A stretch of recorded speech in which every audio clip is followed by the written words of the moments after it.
Welcome to Mothers in the Middle. Today's guest is Laurence Rich. She is the founder of the first Black-owned flower shop in Western Canada. She's such a silent force, and this conversation that Laura and I get to have with her is filled with so much richness. I truly hope you enjoy. Let's get into it. Hello. Welcome to Mothers in the Middle. Hi, Laurence. How are you doing? Thank you for having me. Thank you for being with us. This is going to be fun. All right. So before we get into our conversation today, I want us to, have a little bit of icebreakers.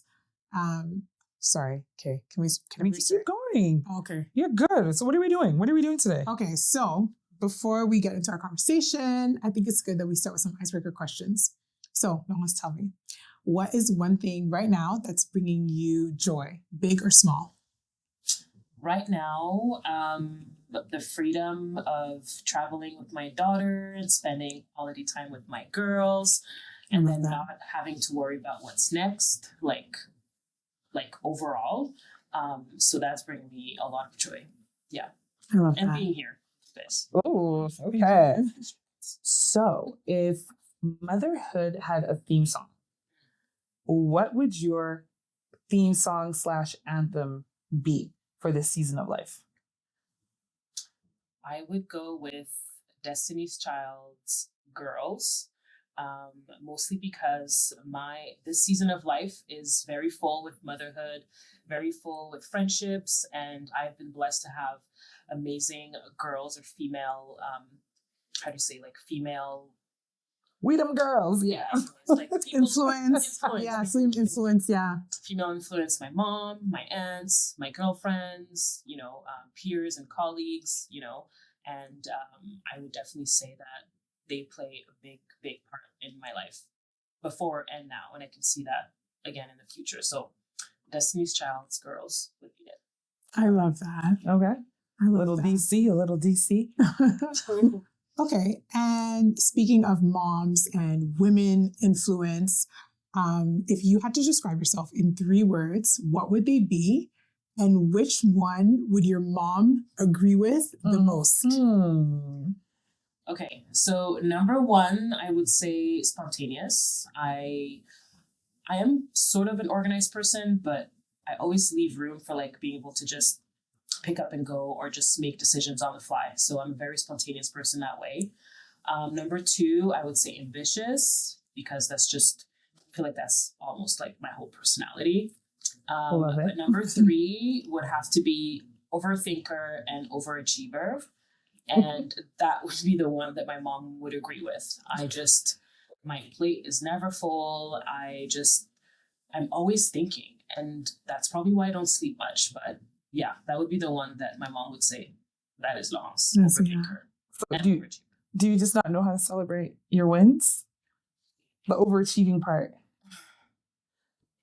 No, I don't know how to celebrate my wins. I don't sit in results very long, or maybe I'm just so used to being always like, okay, what's next? Like, okay, you did that. Now what can you do? And I think I need to talk to someone about it.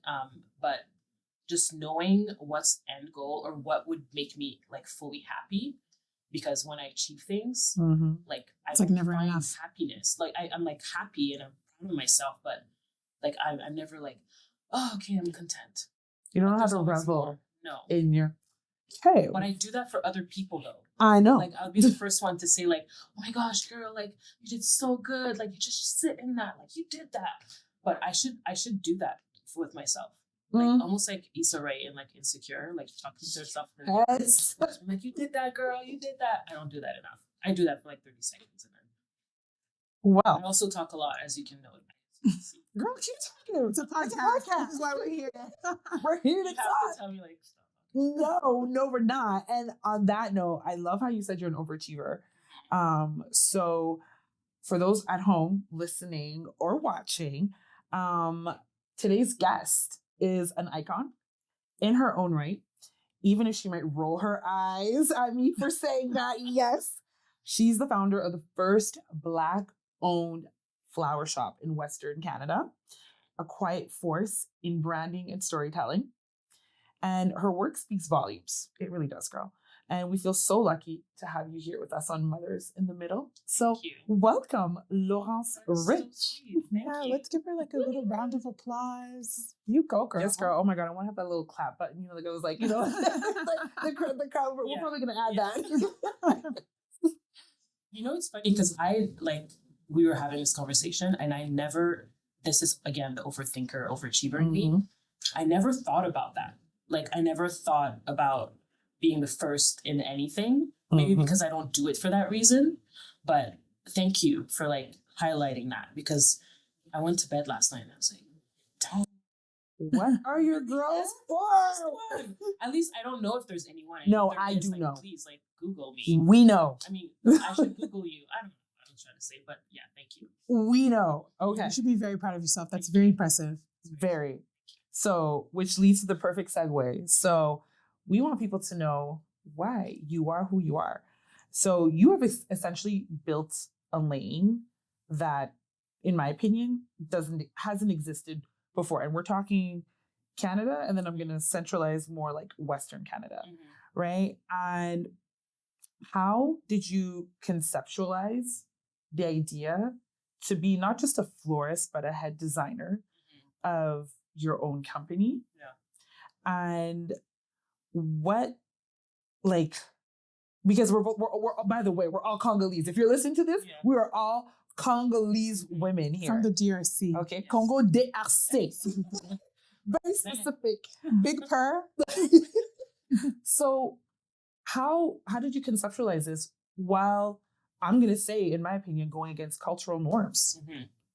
I think from a very young age, like, I always knew that I was always outside the box. Like, I've always been the black sheep.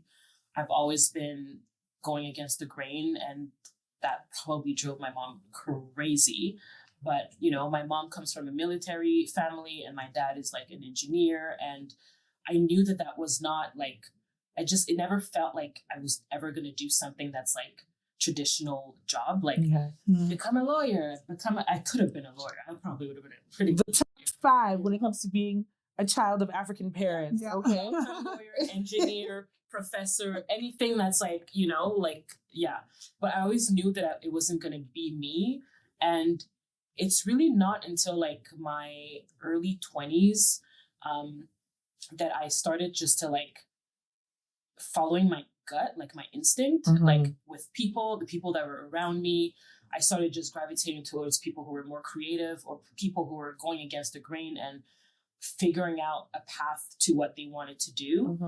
And honestly, it's not until I moved out west from Montreal, because growing up in Montreal, it's such a big city and there's a lot of noise. Like, there's so many people telling you what you should be doing in our culture, in our family, and like, you know, whatever.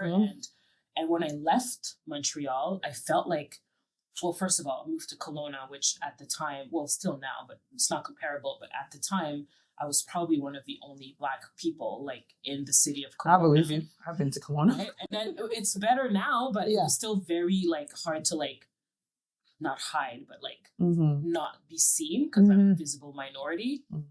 But then it also kind of forced me to just follow my gut, like just go where it feels right. Okay. And so being in a place where like the creative industry is very big, like the wedding industry is very big. So I gravitated towards that. And then one day I just started looking at flowers and a lot of the things that they teach you in like flower school and stuff, it was already something that was in me already. So it was like natural. And when things are easy, I think it's easy to just go with it, you know, when you're good at something and you feel like it's like effortless. So I kind of just went on with it. And then I would say like the catalyst of where I am today was definitely like the Black Lives Matter movement, where I was already dabbling into like florals, but not like I wasn't taking space, you know? Okay. And then there was a platform created for me where like who I was, my identity was celebrated, but also like people were like, oh my gosh, she's really good at this. It's not just because she's Black. Yeah, exactly. It's not just because she's Black. And then I just again wanted more. I was like, okay, now you guys see me. There's You guys know that I'm good, but now let me go and by the way, this like I was like 9 months postpartum when all of this happened, which we can go there if you want to, but it was just crazy times. And I just kind of just kept opening doors, creating doors, opening them, and then moving on to the next door, and then building community and all of that. And kind of like what I was saying earlier, never realized that I was doing it and there was other people who looked like me who were paying attention. Or like you were the first. Yeah. Like in the community of Kelowna, it was like they were seeing like a Black entrepreneur like building a community of 99.99% white people. Yeah. You know, again, like being a trailblazer, essentially. So that was like something that I was like, okay, I can't mess up. Yeah. I want to create a path for like other people. And that comes with pressure. That comes with pressure. That comes with like, you're always waiting for like, okay, what is she going to do next? And, and maybe that's pressure that I put on myself, but I was again surrounded by people who were just like, oh my gosh, girl, yeah, you do it. Like take this opportunity and just do it. And I was just doing it. And it led me to like, you know, hosting seasonal workshops, collaborating with big venues and collaborating with like public figures and eventually opening a shop. And all of that felt very effortless from like the outside, like when you're looking at it from like the outside perspective. But there's a lot of work that goes behind that, like internally also. But like there was like a little voice in my head that was like, I want to prove like Tonton Magloire that I shouldn't have. Like I'm not a lawyer. It's okay, you know? Because I'm still successful. Yeah, because like. So I have a question on that. So there's a lot of what you said in terms of like your success, where you learned it. You talked a little bit about. I want to go back to what you said when you mentioned how you've kind of always wanted to be against the grain. And it drove your mom crazy. And I found a couple of things, but specifically that comment interesting because I've always kind of seen Congolese women as very entrepreneurial. If you grew up in Montreal, so you were surrounded by the Congolese community. There was probably always une maman commerçante. So that means like a mom who was like, she went to Dubai or she had things from Turkey and she was selling it. And your mom probably said, okay, I'm going to take this bag and I'll pay you later, and that's how she kind of made her money and stuff. So I guess, you mentioned a bit about your journey. With that comes leadership. You're taking up space in an industry where there is not people that look like you. There's not people that were Black. There's not people that were Congolese. And you coming from a Congolese household, like where did you learn that? And I know you touched a little bit on like, the Black Lives Matter. And I think that like, it's funny, the other day, my husband and we were talking about how there's really no luck. Luck is just opportunity meeting you for something that you've been prepared for. So BLM, the Black Lives Matter movement kind of came about during the pandemic, right? But before that, you were already in this business. So where do you feel that you found the ability to kind of like hone in on that, like that leadership ability, or like even not leadership, it could be leadership, or it's like the boldness, right? To just like, I'm going for this, I'm doing this. Because it was definitely before BLM. Yeah, no, for sure. I just meant the catalyst of like how fast things happened for me at that point. But yes, I had, aunts who did hair, and got paid cash, and like people who were selling like, the like, what do you call it? Like traditional outfits, and stuff like that. So yes, entrepreneurship was something that I grew up, but I didn't understand it. And I think also like, my mom came here, she was very young. She didn't she didn't see the opportunities at that time. I think it was so easy for her to just be like, okay, you just got the opportunity to come to this country, go to school, get a job. But she was always an entrepreneur. And, you know, later in life, around the time that I moved to Kelowna, she moved back to Africa with her husband and opened a restaurant. So she always had that in her. Yeah. But which I find a lot of Congolese women actually do. But she did tell me when I was like, figure out what I wanted to do, like after Cégep, she was like, you could literally, you have carte blanche. Like, you really have. The world is your oyster. There's no reason for you to not be able to like, to try and like achieve those dreams. Yeah. And that was also at the point where she's like, okay, she's not going to be a lawyer. She's not going to be a doctor. Let's just try and like push her to do something that like she really loves. And that's always been like a force in me of like, she didn't have the chance when she was my age because she had 2 young kids in a new country, you know? And so I was like, I don't have those challenges. So why can I not go and do it? So it was always in me and I saw it in her. And there's always this part of like, that you want to do better, but you want to make them proud that like, 100%. They did a lot of the work and I'm like continuing on that legacy. Yeah. I love that.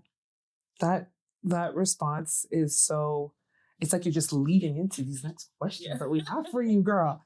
So even though you're my friend, I read in an article, you basically were saying that you help people find a voice through the work that you do and help them exude what they're feeling but don't know how to say. How did that come about? And what do you mean by that? Yeah, like, just because like I have an understanding of what I think it is, but we're asking you the questions, right? And I just thought it was so beautiful because I saw that written and I thought, okay, I have a feeling, and I'll just say, for me, it's kind of like people use flowers for so many different events in life, right? So I just thought, I'm like, that's really powerful. Written that, you know, you help people just by what they're saying to you, say what they want to say without saying it. So could you like speak on that? Yeah. There's 2 things I want to say when it comes to that. The first thing would be that I think I've always been very self-aware or very close to my emotions. And I think that's maybe, I don't like using that word, but I'm going to say it anyways, like trauma response from being in an environment that didn't allow expression, you know? And so I always knew that I had things I wanted to say or things I wanted to express. And I didn't know how, I knew that I wasn't saying what I wanted to say or doing what I wanted to do. Okay. So I kind of held on to that until I was old enough to be like, well, now I can talk. Like, now I'm an adult and you can't tell me anything, you know? So I think the self-awareness of like everyone struggles with like expressing like true, like raw emotions. But when it comes to flowers, it's just so easy because I have yet to meet someone who receives a bouquet of flowers or gives someone flowers and don't feel anything. You know what I mean? Like the joy of like seeing people like receiving my flowers when I owned the shop was like, that would make me like, even if I hadn't slept for like 2 weeks or whatever, that would just light up something in me because I got to help them do something for someone else, you know? And like, I think you can think of so many ways where you can like tell someone I'm sorry or tell someone I love you or I'm thinking of you. And it's cheesy because that's what I do, but like flowers will do that. And sometimes you don't even have to say anything, you know? It's not cheesy. And so like when it comes to giving and receiving with flowers, like that's a big part of that. Like I see it sometimes, like, especially around like big holidays, like Valentine's Day and Mother's Day, like people will go online. It's like, she doesn't want flowers. She wants like a 7-day vacation in Mexico, whatever. I'm so sorry, but I don't know a lot of people who will like not be happy with receiving flowers. You know she wants flowers and the vacation. Yeah. That's what they don't understand. Yeah, we want both. Yeah. She wants the Birkin and the flowers. Yeah. And if I can speak a little bit more on that, so I find a lot of joy sharing the art of flowers, and it's not in the intention of like showing people how to design perfect bouquets or perfect flower arrangements, but it's also like taking the time. Like time stops almost when you're like touching them or smelling them. Like if you do that like once a week, like just go to the grocery store, buy yourself some flowers and spend like 2 minutes like arranging it. Like if you could take your blood pressure before and after doing that, I'm sure there's like a science behind like what. Well, it's also your craft. Yeah. I think that you've like, it's your craft, it's your art. And it sounds a lot like it's a gift and almost like a way that you also help people, deal with their emotions. Yeah. And so my next question for you is talking about emotions. Obviously, you mentioned earlier your mom, right? And with that comes a lot, right? There's a mental load of like, you are like constantly thinking like nonstop. Like I am a new mom, right? My baby is 10 months. So there's like such a mental load, but then there's also like an emotional load. So how do you like your business and your job, right? I mean, I know now you don't have the shop. You've been so heavily involved in helping people manage their emotions, whether that's happy, sad, I'm sorry, a funeral, a wedding. But how do you deal with like your emotional load when it comes to like motherhood and mothering, right? That's a good question. That was a lot of questions in one question. That was a lot of questions. I asked you so many questions, but you get the gist of it. Yeah. Other than wine, no, I'm kidding. She's like, girl. No, honestly, I think that that's like something that we're all gonna keep learning and unlearn like forever. I don't think you ever get to a point where, or I think at least for me, I just stopped expecting to reach that peak of like, oh yeah, like everything is balanced out like perfectly. Everything's like, perfect. Yeah, there's no fires to put out. There's no, and that's the overthinker in me that I'm always waiting for the next shoe to drop. So I force myself to, the spontaneous person in me will take on all of the things. That's just something I would do. And then you go through a meltdown because that's normal. Like there's only so much you can do, Leslie. But I think I've gotten better with just knowing what my capacity is. Yeah. And just pushing back on the feeling of guilt when I can't do or be everything in all aspects of my life. Yeah. My daughter was a baby when my business took off, and there's an enormous amount of guilt on like all the times that I wasn't there, or like that I was carrying her on my chest, like trying to like set up a wedding.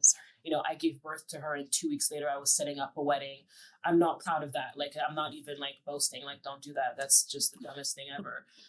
But some people have to do that. Yeah, I know. And that's fine. But I think that like knowing what your capacity is, like physically, mentally, emotionally, I'm getting better at just knowing like, you know what? No, I'm going to like my calendar looks full right now.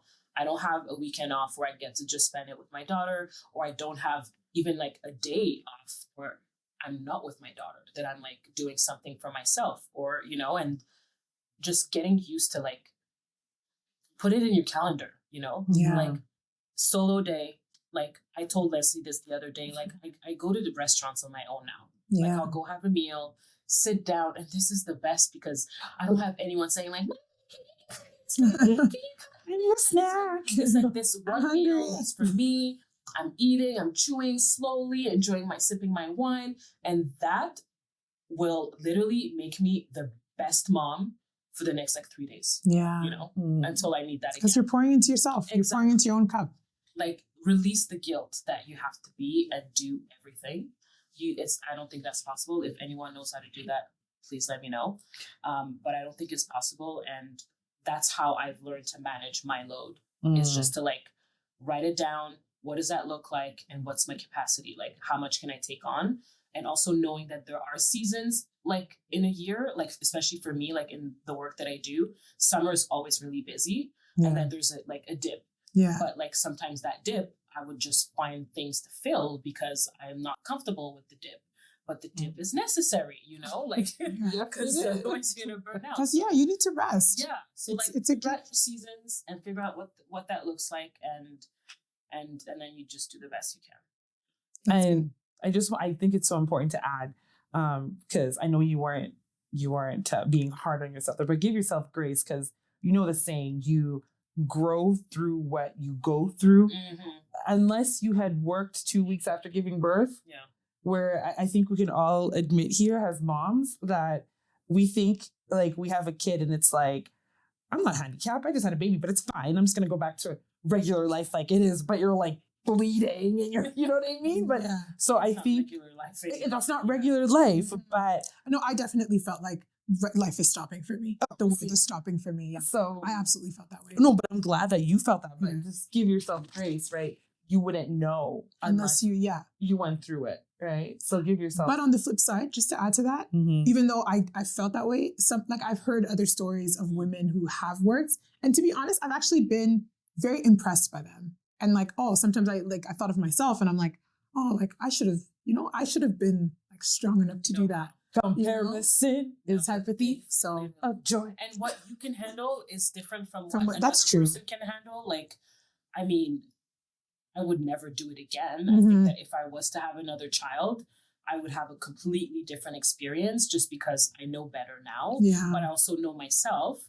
But, like some people, they have a baby and they take a year and a half before they go back to work. Some people take 10 years before they go back to work. I don't think I'm the type of person who would like be okay to take that much time off.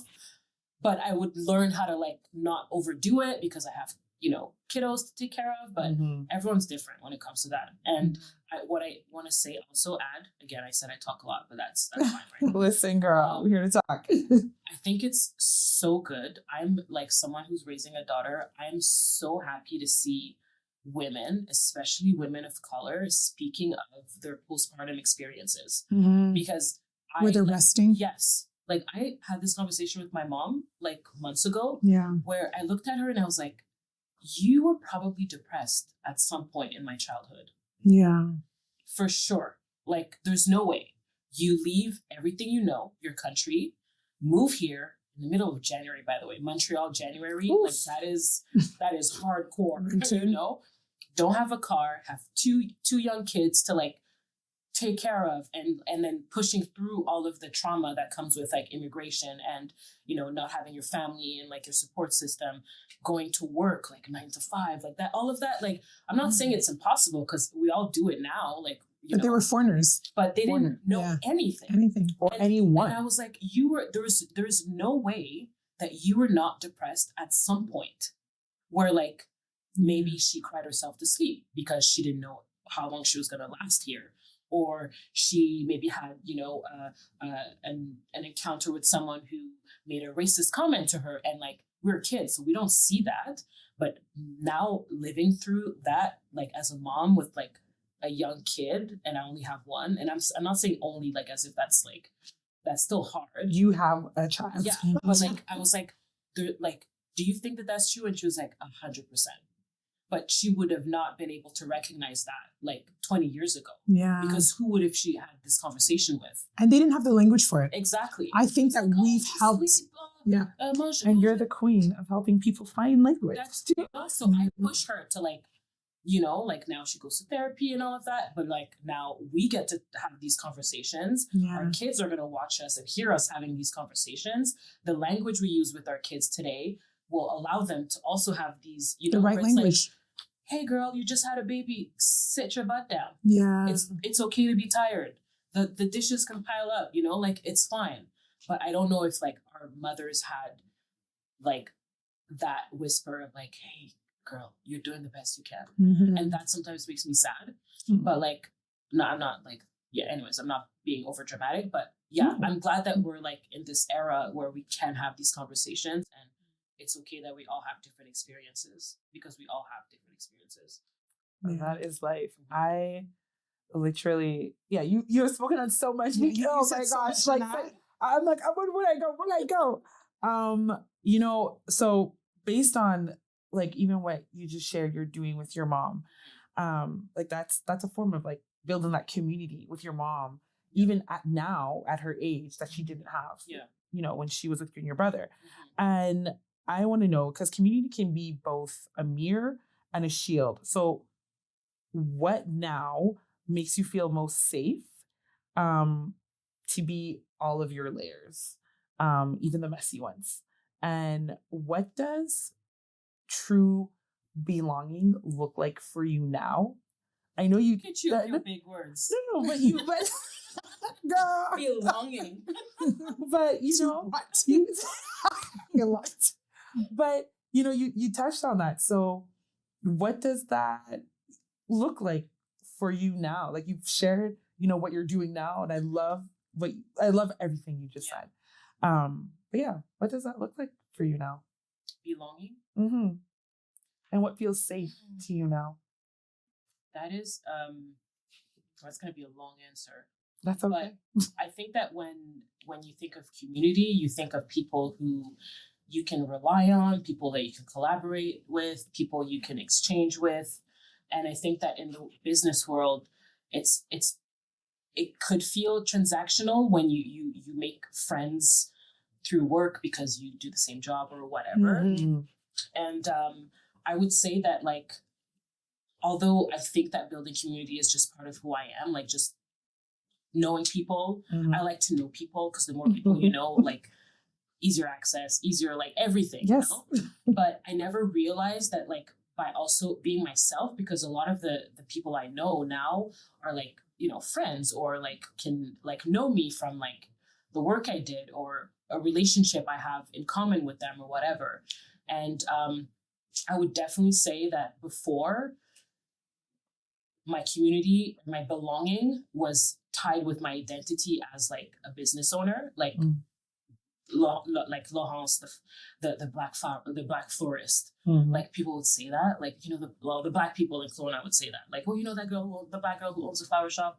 And then eventually it became like, oh, like, Laurence, like, Fleur Rich. Like, I would get people, like, would tell me, oh, are you the Fleur Rich girl? And so that side for a long time was my belonging, like, my identity, if I want to say.